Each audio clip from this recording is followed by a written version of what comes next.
Hello, and welcome to the Quality Control staff presentation that discusses the requirements related to the roles and responsibilities in a firm's QC system. My name is Lynette Kleinens, and I'm an Assistant Chief Auditor in the PCOB's Office of the Chief Auditor. Today's staff presentation is one in a series of staff presentations that address the requirements of QC 1000, the PCOB's new standard on quality control that will take effect on December 15th, 2025.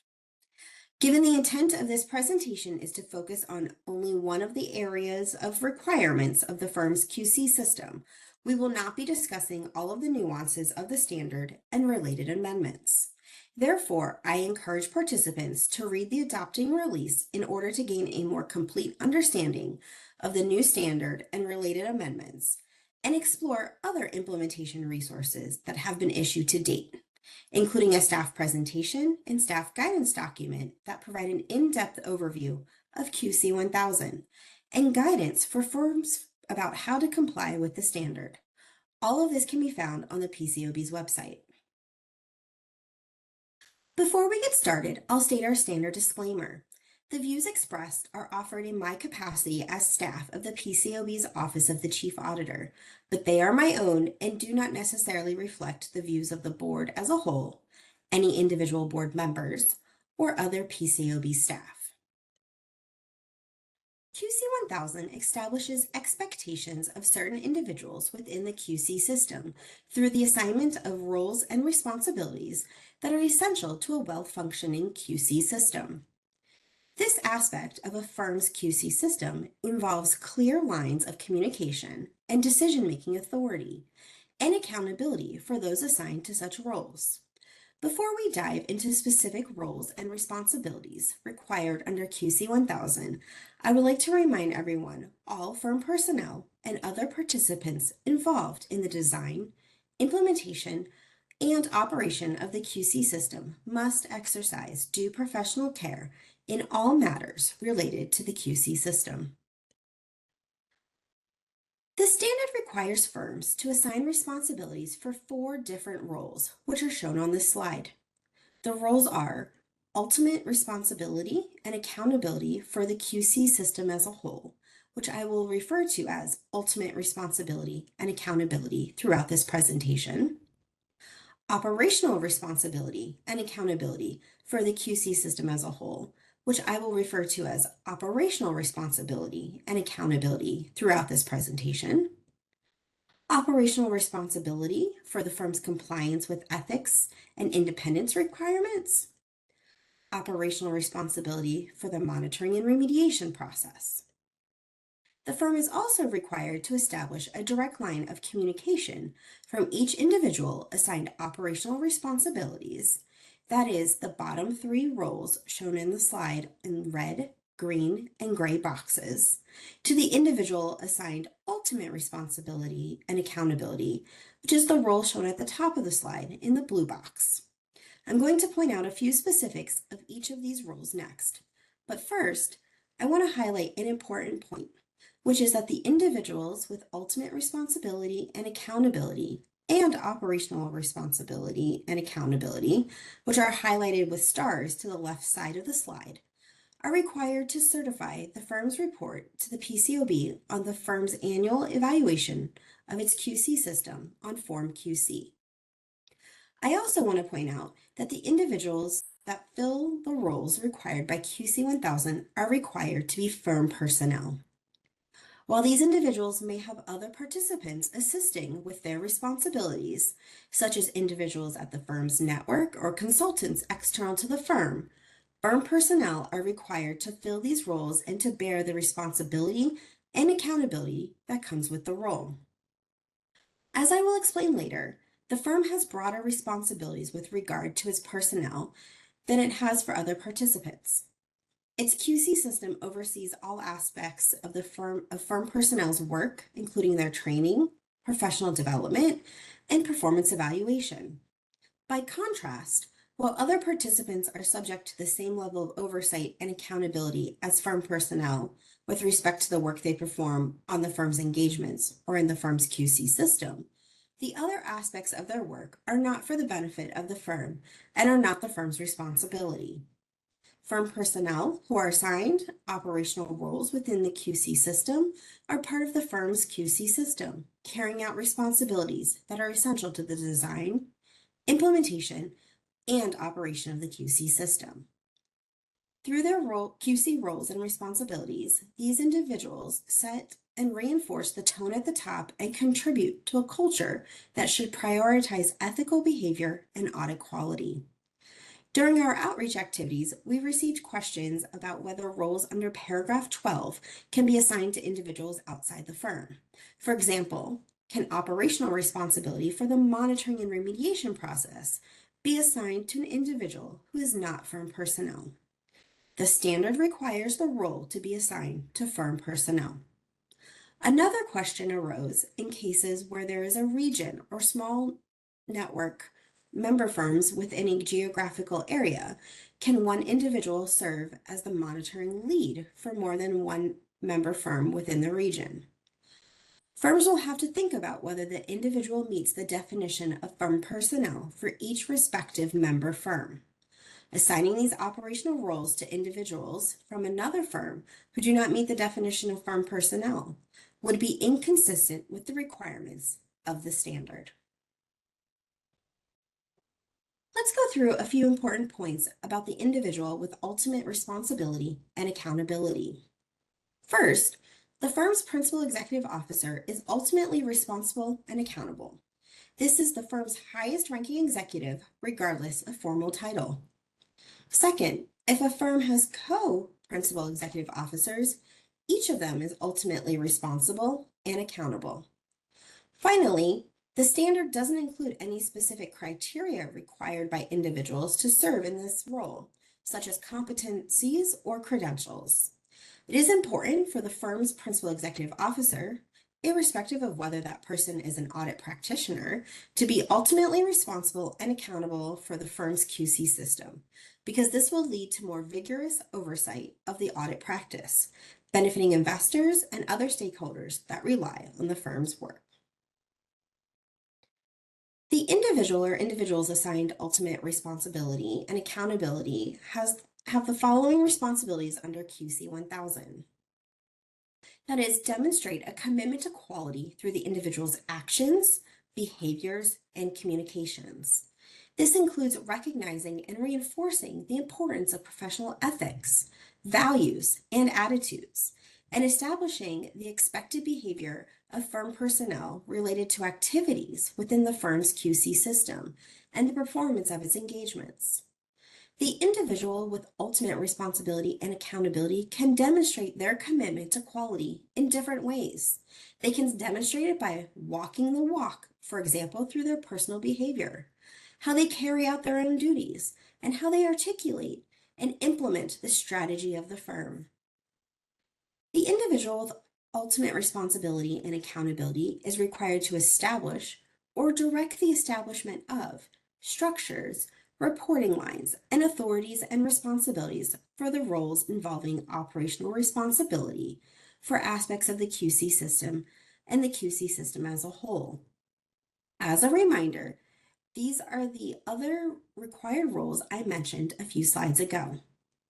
For each firm, the approach to fulfilling these responsibilities will be dependent on the firm's nature and circumstances.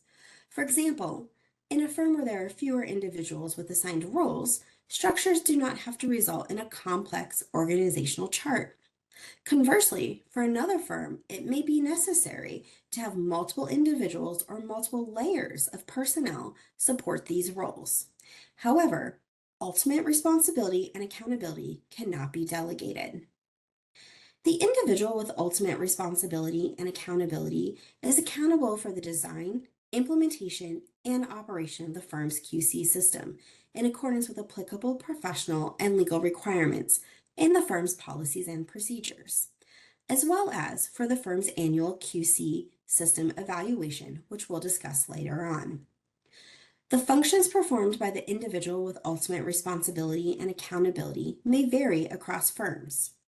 For example, In a smaller firm, the individual assigned ultimate responsibility and accountability may be directly involved in aspects of the QC system, such as the firm's monitoring and remediation process. In a larger firm, this person may supervise others who perform these activities. Regardless of the functions performed, the individual with ultimate responsibility and accountability has to be the highest ranking executive in the firm.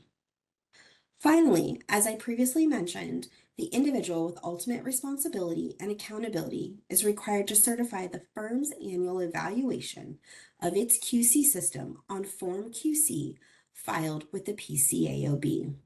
If a firm has co-principal executive officers, in other words, more than one individual assigned ultimate responsibility and accountability, each of them is required to certify the firm's annual evaluation of its QC system on Form QC. Next, I want to make a few overarching points about the other roles required by QC 1000. That is, the individual with operational responsibility and accountability, the individual with operational responsibility for the firm's compliance with ethics and independence requirements, and the individual with operational responsibility for the monitoring and remediation process. First, the firm personnel fulfilling these roles are required to have the experience, competence, authority, and time needed to enable them to carry out their assigned responsibilities. Second, only one individual may be assigned responsibility for each role. However, a firm may assign an individual to more than one of the roles. We'll talk about that in a moment. Let's discuss the requirements for each of the roles next.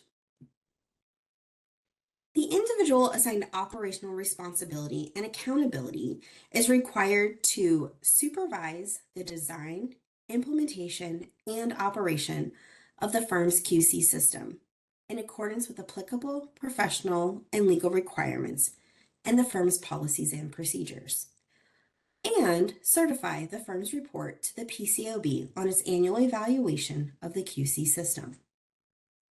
In carrying out their responsibilities, the individual with operational responsibility and accountability may be supported by the individuals assigned operational responsibility for the firm's compliance with ethics and independence requirements, the monitoring and remediation process, or other components of the QC system. For example, they might rely on information from these individuals regarding violations of ethics and independence requirements and the results of the monitoring and remediation process. The individual assigned operational responsibility for the firm's compliance with ethics and independence requirements is required to supervise the design, implementation, and operation of the firm's ethics and independence component, including the firm's risk assessment process for ethics and independence and the design, implementation, and maintenance of the firm's policies and procedures related to ethics and independence. This individual is also required to communicate ethics and independence violations on a timely basis to the individuals assigned operational responsibility for the monitoring and remediation process and operational responsibility and accountability for the QC system as a whole. Ethics or independence violations may take a variety of forms, and therefore the nature and extent of the communication may also take a variety of forms commensurate to the severity and pervasiveness of the violation. Timely communication needs to be sufficiently prompt to achieve its objective. In some cases, for example, where there is a high risk of a severe or pervasive problem, communication may have to be immediate to be timely. For example, sharing answers on internal exams required to maintain certified public accountant or CPA licenses that is widespread to the firm is significant enough to warrant immediate communication. Conversely, a firm might identify that a single firm personnel has an expired CPA license or did not complete mandatory training. Such violations might be considered lower risk, and consequently, communication of the violation to the individual with operational responsibility and accountability and the individual with operational responsibility for the monitoring and remediation process may be less immediate and still be considered timely.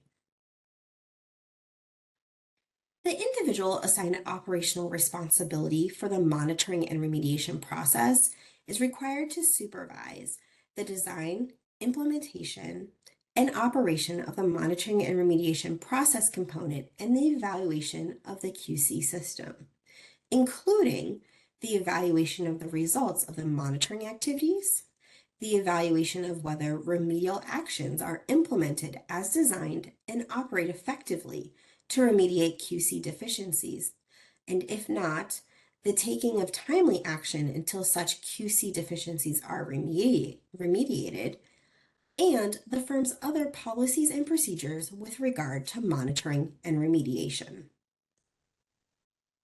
The individual assigned operational responsibility for the monitoring and remediation process is also responsible for communicating on a timely basis matters related to monitoring and remediation to the individuals assigned ultimate responsibility and accountability and operational responsibility and accountability.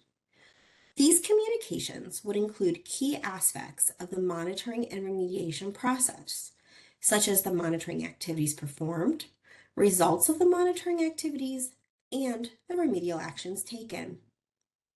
The communication of this information to the individual assigned ultimate responsibility and accountability facilitates and supports that individual's overall accountability for the evaluation of the QC system. Finally, if it's appropriate, based on the nature and circumstances of the firm can assign operational responsibility for other components of the QC system. Consistent with the other roles in paragraph 12, only firm personnel can fulfill these roles. The firm personnel fulfilling these roles are required to have the experience, competence, authority, and time needed to enable them to carry out their assigned responsibilities. Lastly, only one individual may be assigned operational responsibility for each of the components. The rule in paragraph 12D allows firms to assign operational responsibility for other components based on the nature and circumstances of the firm. For example, a larger or more complex firm might assign an individual with operational responsibility over the firm's resources component.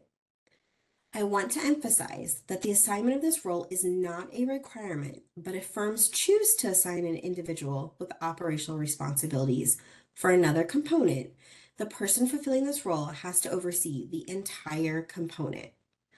One last point to mention is firms may assign other roles and responsibilities for the QC system outside of the roles and responsibilities described in paragraph 12 of QC 1000. Let's go over a couple of stipulations regarding assigning individuals to these roles. Depending on the nature and circumstances of the firm and its engagements, the firm may assign one individual to more than one of the QC system oversight roles. For example, in a smaller or less complex firm, the individual with ultimate responsibility and accountability may be the same person as the individual assigned operational responsibility and accountability. In a particularly small firm, that individual may also be assigned other operational responsibilities, such as for ethics and independence and/or monitoring and remediation. However, a firm cannot split the responsibilities of these roles with operational responsibility. What the firm can do is structure its organization so that the single individual with operational responsibility is supported by multiple individuals inside or outside the firm. Let me illustrate an example. Assume firm A is a member of a network and one person in firm A meets the definition of firm personnel in QC 1000 is assigned all firm A roles with operational responsibilities addressed in paragraph 12. That individual can have multiple supporting roles assigned out to firm personnel of firm A or firm personnel of other firms within the network, which would be other participants to firm A. A reminder about what I mentioned earlier in this section. If a firm has co-principal executive officers, Each of them is ultimately responsible and accountable. Said another way, more than one individual is permitted to have ultimate responsibility and accountability. Finally, as I previously mentioned, individuals assigned roles by QC 1000 are required to be firm personnel. I will discuss why that is important next. First, let's look at the definition of firm personnel in the standard. This slide provides a graphical depiction of the definition of firm personnel from the adopting release on page 51. The definition can be found in paragraph A5 of Appendix A of QC 1000. Firm personnel are individual proprietors, partners, shareholders, members, or other principals, accountants, and professional staff of a registered public accounting firm whose responsibilities include assisting with the performance of the firm's engagements or the design, implementation, or operation of the firm's QC system, including engagement quality reviews. Professional staff includes employees as well as individuals, such as non-employee contractors and consultants, who work under the firm's supervision or direction and control and function as the firm's employees. These individuals include, for example, secondees and lease staff who work under the supervision or direction and control of the firm. Professional staff does not include persons engaged only in clerical or ministerial tasks. Some examples of firm personnel include an engagement quality reviewer who is an employee or a partner of the firm. Personnel at a shared service center where the structure is such that the shared service center is part of the firm. Secondees and lease staff under the supervision and control of the firm, or specialists employed by the firm. I want to emphasize that professional staff includes employees as well as individuals, such as non-employee contractors and consultants, who work under the firm's supervision or direction and control and function as the firm's employees. One can think of these individuals as having a relationship with the firm that is similar to an employment relationship, even though they are not formally employed by the firm. For example, a secondee from another firm who is temporarily assigned to work at the firm but is fully integrated into the firm's QC system. This individual follows the firm's policies and procedures and is held accountable for their actions and behaviors, just like any other firm personnel. In another example, a leased employee who is brought in through an external staffing agency, but who works under the supervision and control of the firm. This individual uses the firm's systems and tools and contributes to the firm's engagements as if they were an internal employee. In the adopting release, the board acknowledged that some firms may seek assistance from their network or other participants in performing some of the QC-related activities. But we believe a single individual within their firm should remain responsible for the operational responsibilities of each of the assigned roles in paragraph 12 of QC 1000. Each individual assigned to one of these roles must meet the definition of firm personnel. The firm has broader responsibilities with regards to its personnel than it has for other participants. Its QC system oversees all aspects of the firm personnel's work, including their training, professional development, and performance evaluation. I will highlight some of these areas next. In the resources component, there are a number of quality objectives and specified quality responses that are directed only at firm personnel, which include the firm's principal executive officer or officers, as the case may be, and individuals assigned to one or more roles in paragraph 12. First, the quality objective in paragraph 44B that firm personnel demonstrate a commitment to quality through their actions and behaviors and development and maintenance of the competence to perform their roles. A commitment to quality can be demonstrated through a person's actions and behaviors, including consistent adherence to firm policies and procedures, demonstrating key professional attributes like objectivity, integrity, and due professional care, and taking the initiative to develop and maintain competence.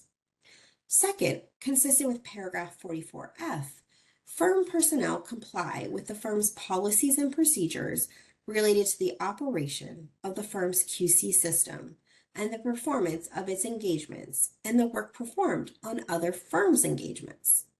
By definition, these policies and procedures are the quality responses the firm has designed and implemented to address quality risks.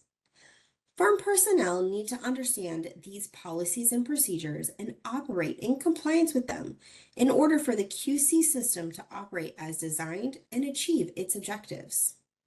Additionally, firm personnel need to understand and comply with firm policies and procedures in order for the firm's work on its own engagements and other firms' engagements to be performed appropriately.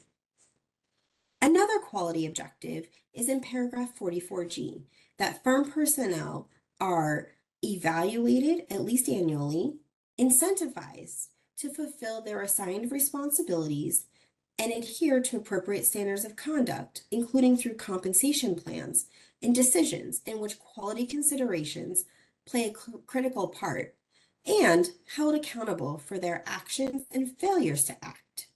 Additionally, specific to the individuals assigned ultimate responsibility and accountability and operational responsibility and accountability, the firm's periodic performance evaluations of these individuals are required to take into account the results of the firm's evaluation of its QC system under paragraph 49.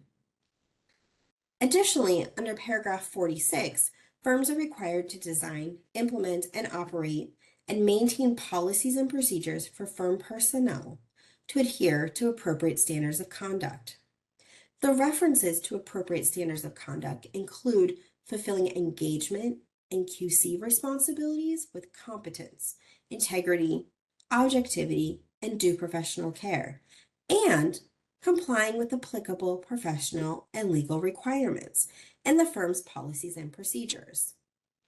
Under the specified quality response in paragraph 48, the firm is required to provide training, including training on applicable professional and legal requirements, that is mandatory for all firm personnel on an annual basis. Also, the firm is required to design, implement, and maintain policies and procedures regarding licensure such that the firm and firm personnel hold licenses or all other qualifications required by the relevant jurisdictions under applicable professional and legal requirements. This aids in compliance with requirements established by laws or regulations for the professional licensing or other qualifications of firm personnel. These quality objectives and specified quality responses highlight the firm's responsibilities related to firm personnel and importance of accountability to an effective operating QC system. As I previously mentioned, the roles in paragraphs 11 and 12 are required to be firm personnel, who are individuals working within the firm's organizational structure, subject to its policies and procedures, perform the work under their oversight, and function as employees of the firm. Since we recognize that some firms may seek assistance from their network or other participants, let's discuss other participants next. If an individual does not fit in the definition of firm personnel, they may be considered other participants. As a reminder, other participants cannot be assigned to one of the roles specified in paragraphs 11 and 12.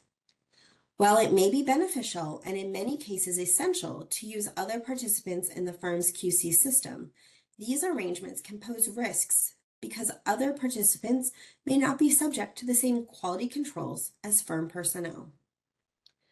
This slide includes a graphical depiction of the definition of other participants from the adopting release on page 51. The definition can be found in paragraph A7 in Appendix A to QC 1000. With respect to work performed in connection with the firm's QC system or the performance of its engagements, other participants are accounting firms, foreign or domestic, registered or unregistered, accountants, and other professionals or organizations other than firm personnel whose responsibilities include assisting with the performance of the firm's engagements or the design, implementation, or operation of the firm's QC system, including engagement quality reviews. Some examples include network personnel, other auditors, and specialists engaged by the firm. As I mentioned earlier, other participants can provide supporting roles to individuals assigned roles under paragraphs 11 and 12. For example, in a network of firms, there could be an other participant who supports multiple firms within a network, such that this individual would support the operational responsibility for compliance with ethics and independence requirements to Firm A, Firm B, and Firm C. It is important to re-emphasize that regardless of whether specific tasks are delegated to others, the individuals assigned to the specified roles under paragraphs 11 and 12 remain responsible and accountable for the responsibilities of the respective roles as noted in QC 1000. Now, as we wrap up this session on roles and responsibilities, let's recap on the assignment of these specified roles. As a reminder, the firm's highest ranking executive, regardless of formal title, bears ultimate responsibility and accountability. Also, for the assigned operational roles, only one individual can be assigned to each role, but one individual may hold multiple roles if that individual has the experience, competence, authority, and time. For example, a firm could have an individual who meets the definition of firm personnel fill all three roles under paragraph 12 of QC 1000. That individual may have multiple people, including firm personnel or other participants, providing support to facilitate the execution of such roles. Firms are required to assign roles under paragraphs 11 and 12 to firm personnel. And finally, supporting roles can be filled by other participants. Before we wrap up today's staff presentation, I just wanted to remind everyone of our QC 1000 implementation webpage located on the PCOB's website. We continue to update it as we develop additional implementation resources. These include a staff presentation of an overview of QC 1000, as well as staff guidance documents covering aspects of QC 1000 and the related amendments to AS 2901. The QC implementation webpage also includes a phone number and form for contacting the PCOB regarding standards-related inquiries. If you subscribe to PCOB News, you will receive a notification when the page is updated with new resources. For more information on the standard and related amendments, please also see PCOB release number 2024-005 on the PCOB's website. Thank you for listening and have a great day.